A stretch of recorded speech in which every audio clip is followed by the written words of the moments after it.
Hello everybody, Skywarp33 here, and today I'm going to be showing you guys some behind the scenes stuff of when fate comes knocking. It's kind of early in the morning for me, so I'm kind of tired, if you can't tell, but other than that, we're going to jump into it, and I'm trying to be a little quiet because Katie's still asleep, and I don't want to wake her up, so hopefully I won't wake her up by talking a lot, so here goes nothing. So the shot I want to show you guys is the one where 31 gets his hand cut off, so pay attention, this is it real fast. So that was the final shot there, and I did a lot to make it look like that. Right here is the original shot, as you can see. Does not lose a hand, so you can sort of tell that there was a lot of work to do onto this, but I'll try to kind of explain it as easy as I can. So if you're not familiar with editing jargon, it might not make as much sense, but I don't want this video to be like a half-hour long for like a 2-second shot, so I'm just going to explain it as if you already know what I'm talking about. The first thing I did was, as you can see, I had to identify the point of like flinching. So he's fine here, and then he goes, ow, my arm has been cut off, or whatever. So first thing I did was I added a mask onto the hand right here, so I pretty much cut out this part, and then I had to line it up to cover the gun, like that. So hand no longer there, but how do I fill in the background? So I went to the back and found a clip right here. So this is him not moving at all, but it's keeping this part with the background there. So with combining the two clips, it makes it look like his hand is gone, especially when it's moving fast. Like that, you can see that there is a slight color difference, especially right when it's down here. You can kind of see the mask is it's like slightly brighter where the hand was. So when I was doing this, I didn't really care about sparse details because I knew it was a really fast going shot, and then I remembered that the entity ends up being standing right there anyway, so I didn't think it would be a big deal to have it like that. So yeah, as you can see, when it gets to the hand, it just goes from being there to disappearing like that, and I wanted to make it so that the hand falls off. So how would I go about doing that? Well, what you do is you simply get another hand, but pretty much all I did was I held the hand in front of a green screen, and then I took that extra footage and chopped it up and put it on here for like a quick segment. So I put another mask on that, which ended up being like that. So I had to scale it to be the right size so it didn't look like his hand got larger or got smaller or anything. So I put the mask here, especially at the wrist. I had to make sure it was exact, and then I pretty much tracked it in to sort of do like a turn and fall really quickly, so it was like boom, kind of a thing, if that makes any sense. And then I had to add all these effects onto it to try to match it to the scene as best I could, because on accident 31 here is actually a little overexposed. So I had to kind of make the hand a lot brighter than it was originally. But I feel like I did a pretty good job doing that. And then I add this blur on there, which makes it look like it's moving faster in the scene. And then with it falling down, it ends up kind of doing like a little turntable thing there, and then it falls out of the shot, which I think turned out pretty well. And then at the moment, it doesn't really look that convincing, but here is the full shot. So here we go. So I think it looks alright, but it definitely needs more things added in there. So first off, his hand is able to come off pretty easily, and I think it looks alright. But this right here doesn't look like a actual hand being cut off. So I went online and found some like slice PNGs and stuff like that. That kind of looked like gross flesh and stuff like that. So what I did was I found a thing. I titled it Fleshy Bits on here. So I can't remember exactly if I kept the one on this wrist or not, but I definitely kept the one on this wrist right here. So pretty much without any effects on it, it looks like this. Zoomed in really far at the moment, but it's pretty much like a gross flesh slice. I pretty much took a PNG and then shrunk it down and made it the length of the wrist there, and then I tracked it to the wrist so that when he moves, it moves with the wrist. It's really hard to see, but if I zoom in here, you can kind of see it a little better. So it's not perfect lined up or anything, but since the scene moves so fast, I figure it works. So when he moves around, it stays on the end of his hand there. And I was like, okay, that looks alright. And then I was like, well, I know that I have to make it look like his hand gets cut off. So I tracked it to start right before the hand disappears. So right here, this is still the original base footage. And then I started adding the little fleshy bit right there, and then by that part right here, it's swapped over to the other one, and it's completely cut off, kind of a thing, if that makes any sense. Now, you might be saying, that's pretty cool, but how does his hand get cut off? I don't remember. Well, here's the fun part. So, I, in doing so, thought it would be easy to add the entity into this because I was filming all of his shots on green screen.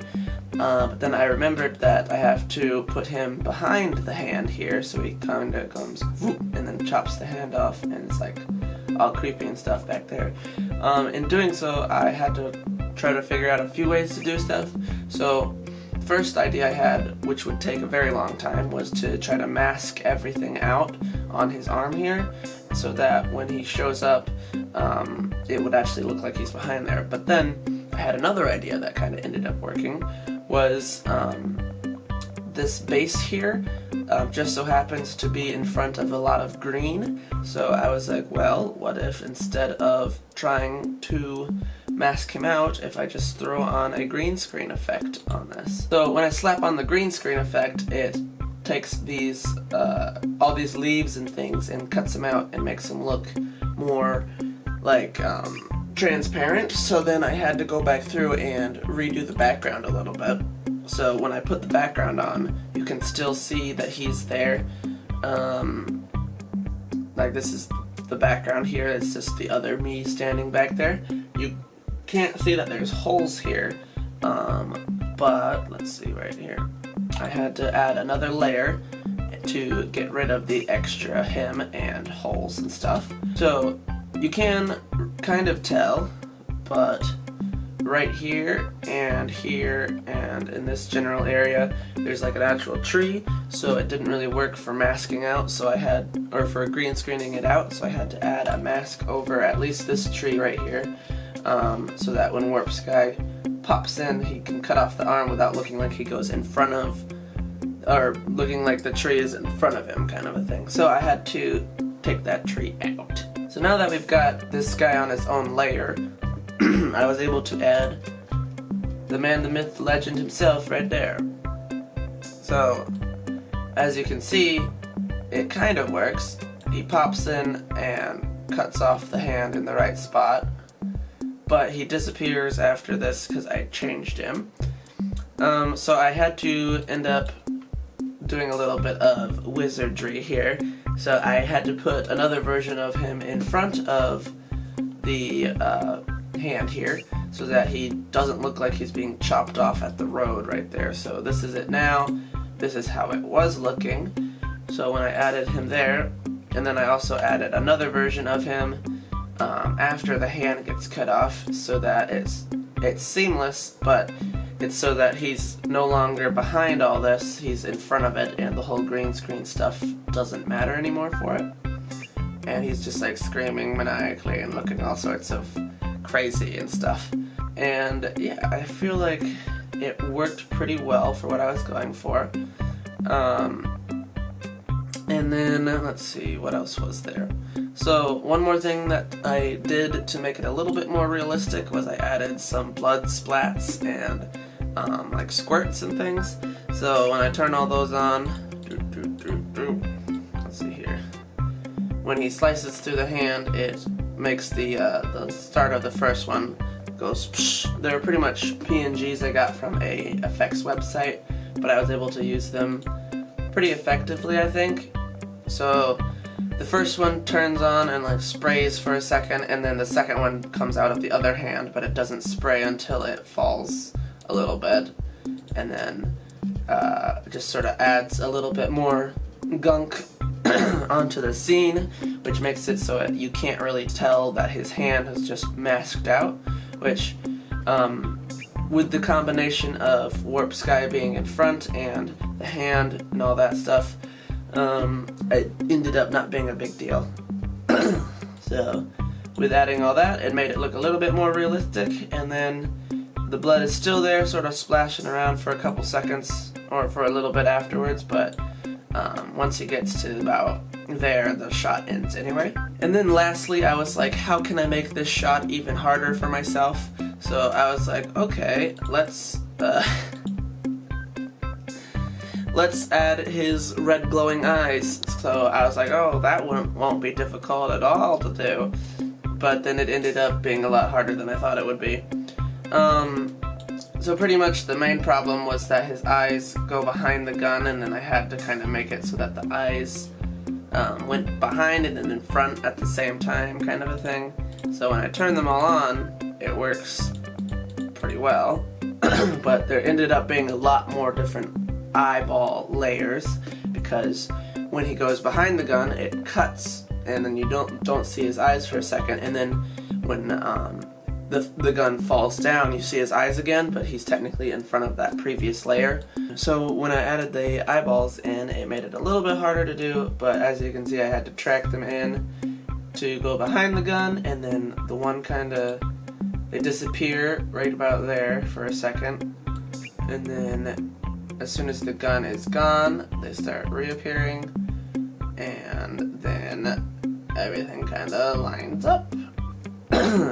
So the way I actually added the eyes is their own little layer that I added a special glow effect to, and then I had to mask it out around just the iris kind of a thing, and then I was able to track the eyeball on the original layer for this guy, which made it so it looks like it stays in place a lot better. And then yeah, I believe that is the completed effect.